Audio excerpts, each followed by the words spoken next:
Welcome. In this lecture, we're going to talk about why we require bijectivity in order to have inverses. And really, what it's really going to come down to is that your inverse function needs to be well-defined. And in order to satisfy the properties of being a well-defined function, the original function would have had to have been bijective. Okay, so let's just get started. So why we need bijectivity.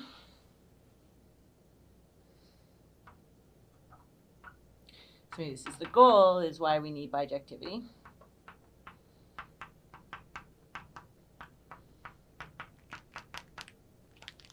Okay, so one is going to be if, let's see, I left all my caps on, so if f isn't surjective, so I'm making my f's blue, so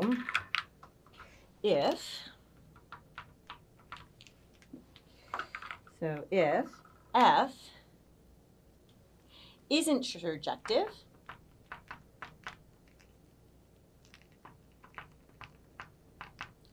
well, in that circumstance, we don't know how to define, so don't know how to define.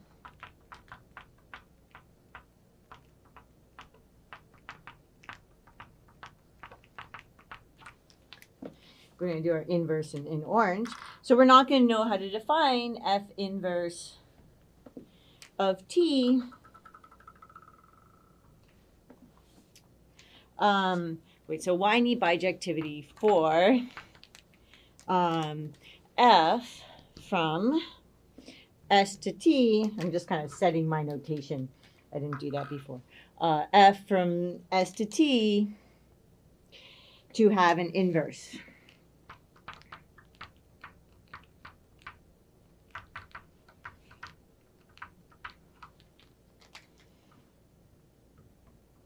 Okay, so what would happen is that we wouldn't know how to define this for the t that are not in the image. So for t that are in t without, so getting rid of the image. Okay, so things that aren't hit, how do we know how we define they don't have a pre-image, so how do we know how to define the inverse? Okay, so here's an example. Okay, so we'll take a function, so we have x. And we have y.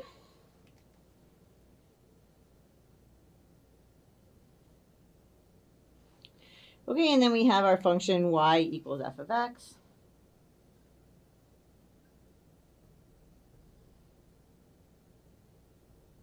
Equals e to the x. Okay. So if we looked at this, how would you know? So how would you define what is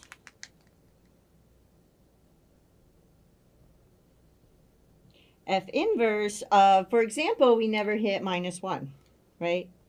You can't kind of look at the graph and see, right, what went there, because nothing went there. Okay, but if we define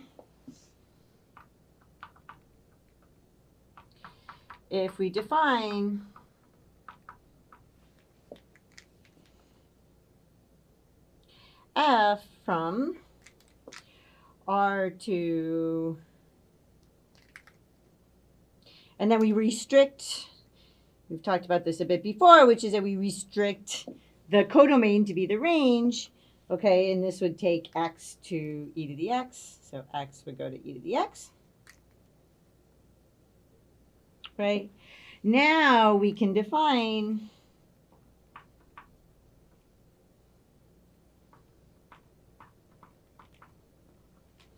we define this going from, oops, it's a little too close. I didn't give myself enough room. So we can now go from 0, infinity. Now I'm going to emphasize that the domains and the codomains are getting swapped. So I'm going to keep those the colors of there. So we go 0, infinity would go to R, right? And how do we do that? We do this by now we're going to send x to, and then it's going to go to the natural log of x. Okay.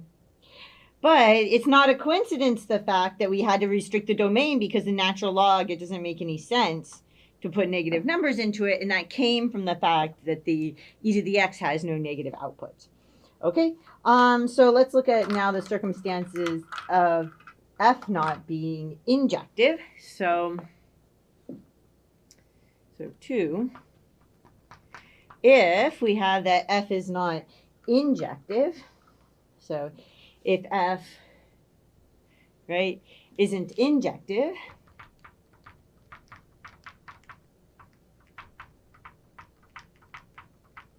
right, so now what happens is that there exists, so there's going to exist some elements of our domain. So there exists S1 and S2 in our domain, right, where we're going to have with S1 not equal to S2, okay, with, from here, S1 does not equal S2.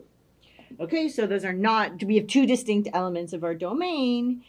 So there exists elements in here with, okay, where we're going to have that their images are the same. So we have, right, their outputs are going to be the same.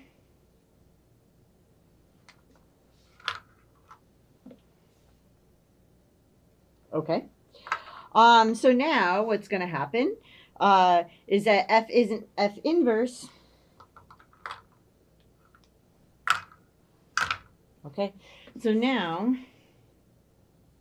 right, so when this happens, then, okay, so if this isn't injective, there exists, so f inverse isn't well defined, right? Because since f inverse of S1, oops, so, sorry, since S inverse of T, there's so many things getting swapped back and forth that it's easy to screw them up. Okay, so f inverse of T, right, it should be both S1 and S2. That's what I meant to write. Since this should be both S1 and S2. Right. So my instructions aren't clear on what to do in this circumstance. Okay, so here's my example. Okay, so I have my my x-axis and my y-axis. And then I've got my function like this. Okay. And I believe I chose this to be the absolute value. So y equals f of x equals the absolute value of x. Okay. Now what happens? So we have that f of 1 is going to equal 1 is going to equal f of negative 1. Right? Okay. So what is, so the question is, what is f inverse of 1?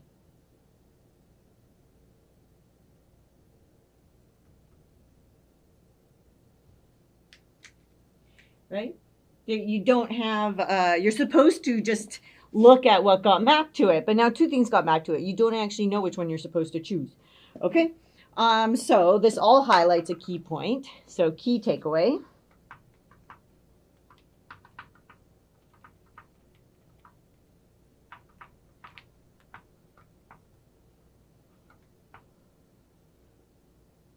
Okay? Sometimes you want to show a function's bijective by finding its inverse. And this is like, I'm saying this because, not because this is a hypothetical, because I've seen students do this many times, and which is why I feel like it's important to kind of emphasize what's going on here, is that sometimes we want to show, so sometimes we want to show a function's bijective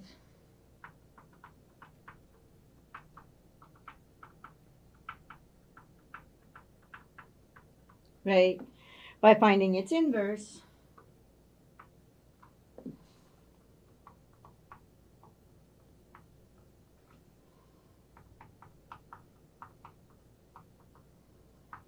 Okay?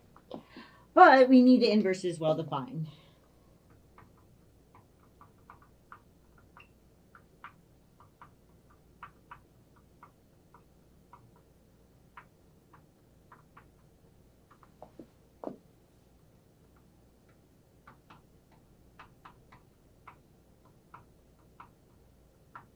Right?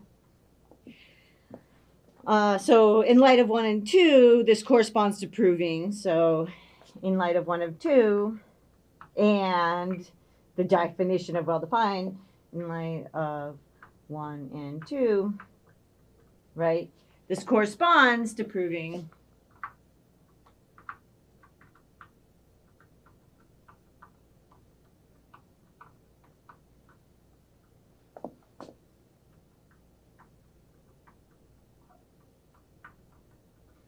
that F is surjective and injective. So F is surjective and injective. Okay, so what's happening, right? If we want to be able to define an inverse, and we need it to be well defined, meaning that for every input we know what its output is, and we don't get confusion thinking there's supposed to be 2 different outputs for the same input. But when you kind of do that in reverse, like knowing what your output is going to be for each input, if you're not surjective, there's going to be things in the codomain that you can't like look back and see what got mapped to it because it didn't hit everything, right?